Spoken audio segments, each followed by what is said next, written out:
Assalamualaikum warahmatullahi wabarakatuh. Perkenalkan, nama saya Muhammad Afif Fadil Ahsan, kelas 11 jurusan Teknik Audio Video. Di sini saya akan mempresentasikan hasil presentasi saya tentang kolonialisme, imperialisme, dan perlawanan bangsa Indonesia, pelajaran sejarah.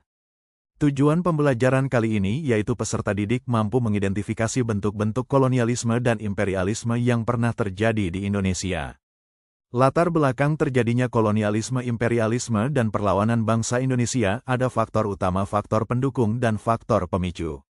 Faktor pendorong dan penarik kedatangan bangsa Eropa ke Indonesia. Faktor utama, semangat untuk mencapai 3G Gold, motivasi untuk berdagang dengan dunia timur, glory, semangat untuk mencapai kejayaan gospel, misi untuk menyebarkan agama Nasrani. Faktor pendukung, penemuan teknologi di bidang maritim, dorongan untuk membuktikan bahwa bumi itu bulat, motivasi ekonomi. Faktor pemicu, jatuhnya Konstantinopel pada tahun 1453, persaingan antar bangsa Eropa, kebutuhan rempah-rempah.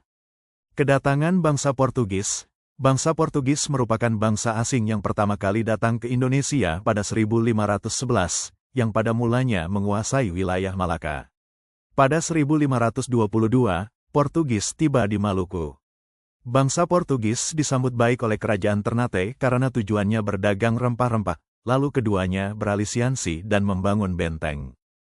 Kedatangan bangsa Spanyol. Pada 1521, bangsa Spanyol tiba di Maluku disambut baik oleh kerajaan Tidore yang merupakan musuh dari kerajaan Ternate.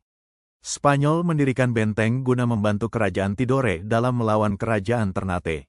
Bangsa Portugis terganggu oleh kedatangan Spanyol dalam persaingan dagang rempah-rempah di Maluku, yang berakhir dengan perjanjian Saragossa, memaksa Spanyol meninggalkan Maluku. Portugis yang memonopoli perdagangan dan mencampuri urusan kerajaan Ternate, membuat kerajaan Ternate kesal dan ingin mengusir mereka. Akhirnya, Portugis harus meninggalkan Maluku setelah kalah dari kerajaan Ternate yang dipimpin Sultan Babuloh. Kedatangan bangsa Belanda. 1596 Belanda tiba di Banten di bawah pimpinan Cornelis de Houtman, namun terusir karena bersikap kasar dan serakah. 1598 Belanda tiba di Maluku di bawah pimpinan Jacob Cornelis Sun van Neck, di mana ekspedisi ini menjadi langkah awal Belanda dalam ekspedisi selanjutnya.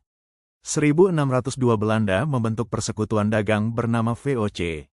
1799 VOC mengalami kebangkrutan dan dibubarkan.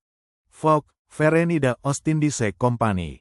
Penjelasan, Belanda membentuk persekutuan dagang VOC pada 1602, dengan Pieter Boe sebagai gubernur jenderal pertama, dan setelahnya Jan Piet Zoekoen berhasil memindahkan markas besar VOC dari Maluku ke Batavia, Jayakarta pada masa itu.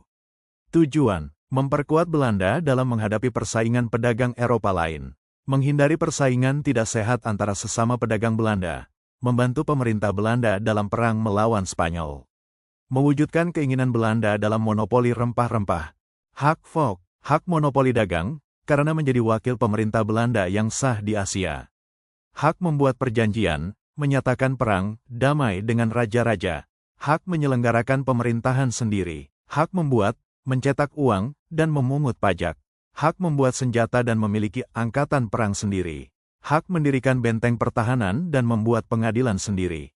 Penyebab Fok bangkrut, banyak korupsi yang dilakukan oleh pegawai VOC, biaya kepegawaian yang besar, lantaran banyaknya kantor cabang VOC. Besarnya biaya untuk peperangan, muncul persaingan dagang dengan EIC dari Inggris. Kedatangan bangsa Inggris. 1811 Inggris berhasil menduduki Indonesia atas Belanda di bawah pimpinan Thomas Stamford Raffles. 1816 Inggris meninggalkan Indonesia, dan Belanda kembali menduduki wilayah Indonesia. Kedatangan bangsa Inggris. Inggris telah berdagang rempah-rempah di Indonesia, Nusantara, sejak 1577 di Ternate, Maluku yang dipimpin Francis Drake.